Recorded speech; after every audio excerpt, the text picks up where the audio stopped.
The right word may be effective, but no word was ever as effective as a rightly timed pause.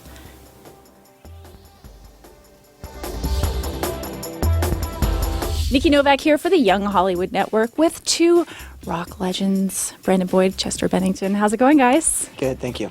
Incubus and Linkin Park in the same room. Never thought that would happen. When was the first time you guys met? Because we were talking before it started rolling about being 16. And you guys started your bands. I mean, you guys started as musicians so young. Right. We actually had a band together when we were 16. Did you? Didn't work out. No, we didn't. And now you're reuniting, and it feels so good. We actually really just met a few days ago. And what's interesting is we've never toured together before. We've never really met or hung out. And so this is kind of like a first all-around experience for not only our fans, but also for the bands. And you have an album coming out, Living Things. We do. We have an album coming out on June 26th. And you have the live, is it the HQ coming out in July? Yes, ma'am, we do. Out of sight, out of mind, out of sight, out of mind. When you guys are writing, I mean, when you started out as musicians and versus now, how's the creative process different? Like, was it like guys getting together in a garage and now it's different, or were there rituals?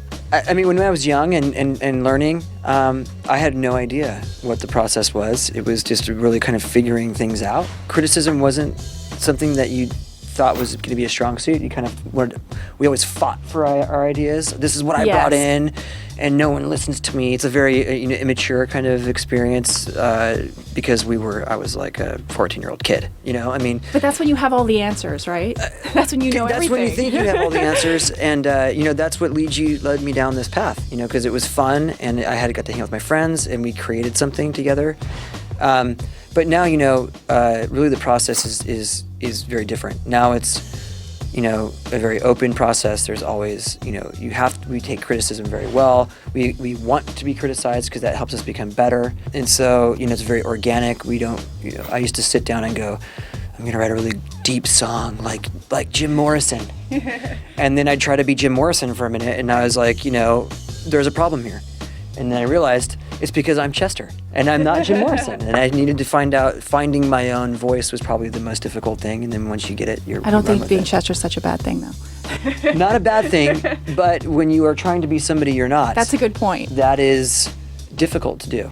When we started our band, we were all about 15 years old. And I think the main difference was that it seemed like the guys in my band always kind of knew what they were doing. Especially a couple of them, they kind of they had their eyes fixed on where we were going. They had their eye on the prize. Yeah, and I feel like, and sometimes I still feel this way, but I know it's probably my own hang-up, but I think they wanted me in the band just because I had long hair, and I liked... You looked the part? Well, and I liked having my shirt off. Now? Really, not a lot has changed. The hair, the shirt is on today, but I have a feeling on the tour the shirt could come off. It's chilly in here. Yeah, that's right. Yeah, I'm going to keep it off as long as I can get away with it. You're into Mark Twain. Yes. The right word may be effective, but no word was ever as effective as a rightly timed pause. Yes. And on I that retweeted note, that. You did. Yes. Is there such thing in a song as a rightly timed pause? Absolutely. I think that this brings up the idea of rhythm, and not just in a rhythmic sense, but there is a rhythm to all things. There's a rhythm to conversation. There's a rhythm to someone's acting method, to someone's delivery, perhaps, in what you or I might do. And it can really make all the difference in the world between a good song and a bad song.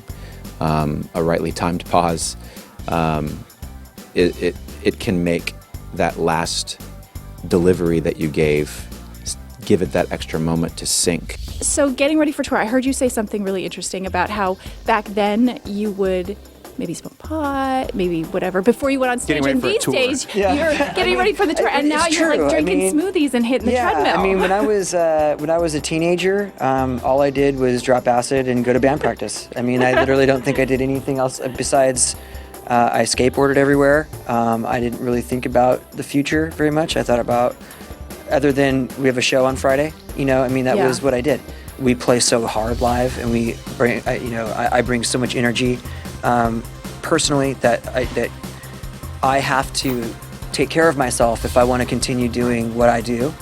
And so now I, instead of, I drink a smoothie and or I That's sleep so a lot. I badass. drink lots of water. I There's work acid out. in the smoothie. I work out all the time, and I save all the. I drop acid when I'm not touring. Got it.